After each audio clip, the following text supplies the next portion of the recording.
Updates చూస్తే మహారాష్ట్ర జార్ఖండ్లో ఓట్ల లెక్కింపు ప్రక్రియ కాసేపట్లో ప్రారంభం కానుంది.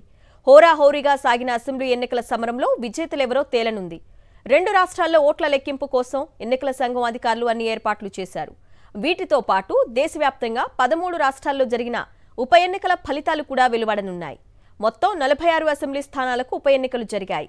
ఇక నాందేడ్ లోక్సభ నియోజకవర్గంతో పాటు రాహుల్ గాంధీ రాజీనామా చేసిన వాయనాడుకు కూడా ఉప ఎన్నిక జరిగింది. మహారాష్ట్రలో కౌంటింగ్ కోసం 288 కౌంటింగ్ కేంద్రాలు ఏర్పాటు చేశారు.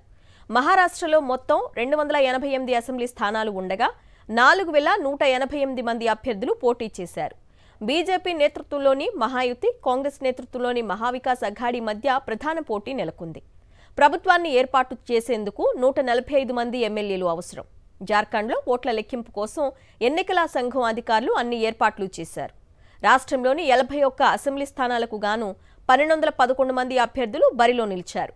ఇక్కడ జార్ఖండ్ ముక్తి మోర్చా, ఇండియా కూటమి, బీజేపీ నేతృత్వంలోని ఎన్డీఏ కూటమి మధ్య ప్రధాన పోటీ నెలకొంది.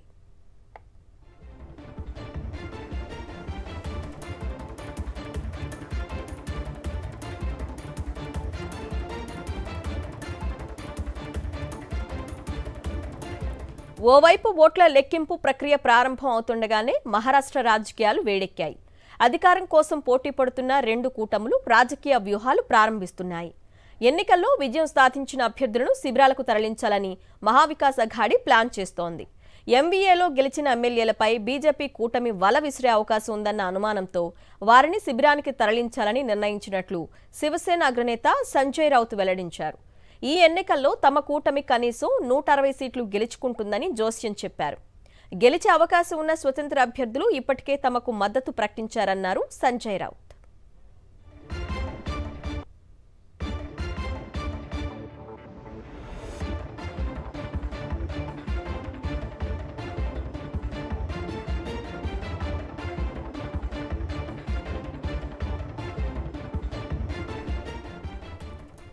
మహారాష్ట్ర రాజకీయంగా, ఆర్థికంగా దేశానికి వెన్నెముక లాంటి రాష్ట్రం.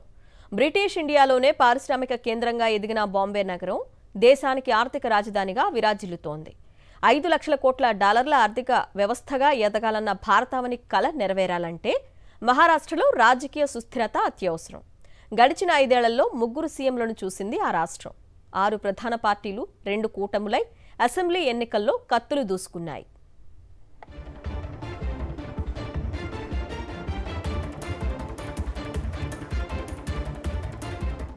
కీలక ప్రాజెక్టులు గుజరాత్కు తరలిపోవడం, రిజర్వేషన్ల కోసం మరాఠాల ఉద్యమం, వ్యవసాయ సంక్షోభం, ఉల్లి, సోయాబీన్, పత్తి రైతుల్లో అసంతృప్తి, ఉపాధి లేమి, ధరల మోత వంటివి మహారాష్ట్ర ఎన్నికల్లో ప్రధాన అంశాలయ్యాయి.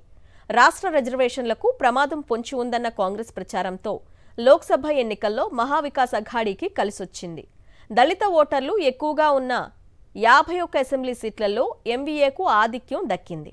సార్వత్రిక సమరంలో ఎదురుదెబ్బలు తగలడంతో అధికార మహాయుతి అభివృద్ధి, సంక్షేమాల వైపు ఫుల్ ఫోకస్ పెట్టింది. వర్గాల వారీగా ఓటర్లపై వరాల జల్లు కురిపించింది. తాయిలాలతో ప్రజా వ్యతిరేకతను అధిగమించాలన్న మహాయుతి వ్యూహం నెరవేరిందో లేదో మరికొన్ని గంటల్లో తేలిపోనుంది.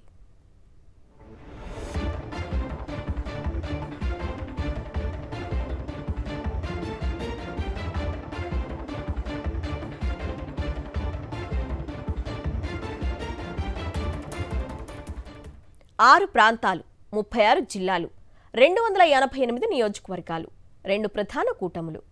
ఇది మహారాష్ట్ర రాజకీయ ముఖ చిత్రం. 288 అసెంబ్లీ స్థానాలకు ఒకే దశలో ఈ నెల 20న పోలింగ్ నిర్వహించింది. కేంద్ర ఎన్నికల సంఘం 65.11% పోలింగ్ నమోదైంది. గడిచిన 30 ఏళ్లలో రాష్ట్రంలో ఇదే అత్యధిక పోలింగ్ అని ఈసీ వర్గాలు వెల్లడించాయి. అసెంబ్లీ ఎన్నికల్లో 288 స్థానాలకు 4136 మంది అభ్యర్థులు పోటీ చేశారు. 9.63 కోట్ల మంది ఓటర్లకు 1,186 పోలింగ్ కేంద్రాలను ఏర్పాటు చేసింది కేంద్ర ఎన్నికల సంఘం. మహారాష్ట్రలో 6 ప్రధాన పార్టీలు 2 కూటములుగా అసెంబ్లీ బరిలోకి దిగాయి. బీజేపీ నేతృత్వంలోని అధికార మహాయుతిలో ఏక్నాథ్ షిండే శివసేన, అజిత్ పవార్ ఎన్సీపీ భాగస్వామ్యులుగా ఉన్నాయి. కూటమిలో భాగంగా బీజేపీ 149 స్థానాల్లో అభ్యర్థులను నిలిపింది. ఏక్నాథ్ షిండే శివసేన 81, అజిత్ పవార్ ఎన్సీపీ 59 సీట్లలో పోటీ చేశాయి.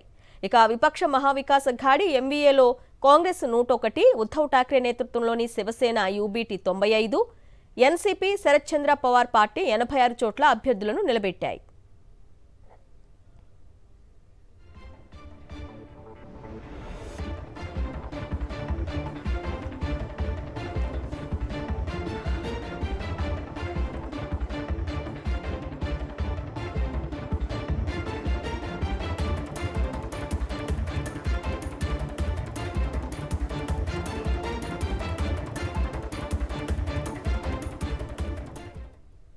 హర్యానా విజయంతో జోరు మీదున్న బీజేపీ మరోసారి బ్లాక్ బస్టర్ కొట్టడం ఖాయం అంటున్నాయి ఎగ్జిట్ పోల్స్.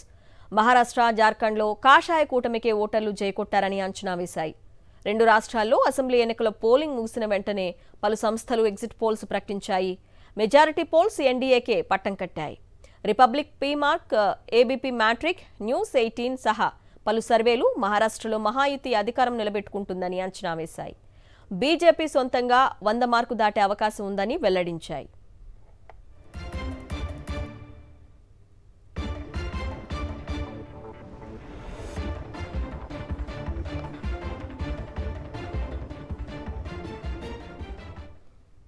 అధికార మహాయుతి కూటమికి 182, మహావికాస్ అఘాడీ కూటమికి 97, ఇతరులు 9 స్థానాలు వస్తాయని పీపుల్స్ పల్స్ సర్వే అంచనా వేసింది. మహాయుతికి 150 నుంచి 170 సీట్లు, మహావికాస్ అఘాడీకి 110 నుంచి 130 సీట్లు, ఇతరులు 8 నుంచి 10 సీట్లు వస్తాయని ఏబీపీ మ్యాట్రిజ్ పేర్కొంది.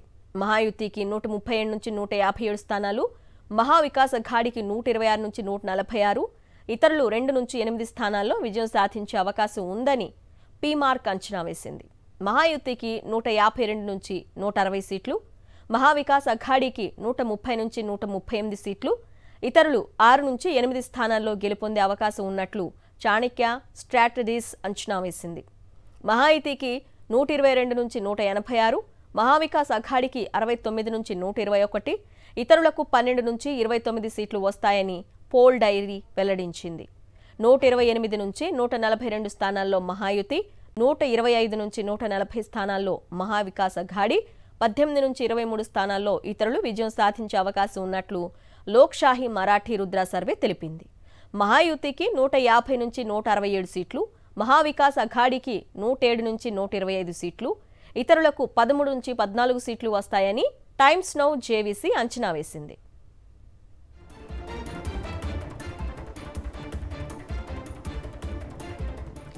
అటు జార్ఖండ్లోనూ ఎన్డీఏ కూటమిదే విజయమని అంచనా వేశాయి ఎగ్జిట్ పోల్స్.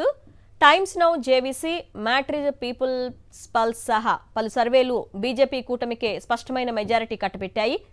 దైనిక భాస్కర్ మాత్రం ఎన్డీఏ, ఇండీ కూటముల మధ్య హోరాహోరీ తప్పదని అంచనా వేసింది. Pradeep Gupta axis my India మాత్రం జేఎంఎం నేతృత్వంలోని ఇండియా కూటమికే ప్రజలు మరోసారి పట్టం కట్టారంటూ ఎగ్జిట్ పోల్స్ ఫలితాలు ప్రకటించింది. ఇండియా కూటమికి 53 సీట్లు వస్తాయని అంచనా వేసింది.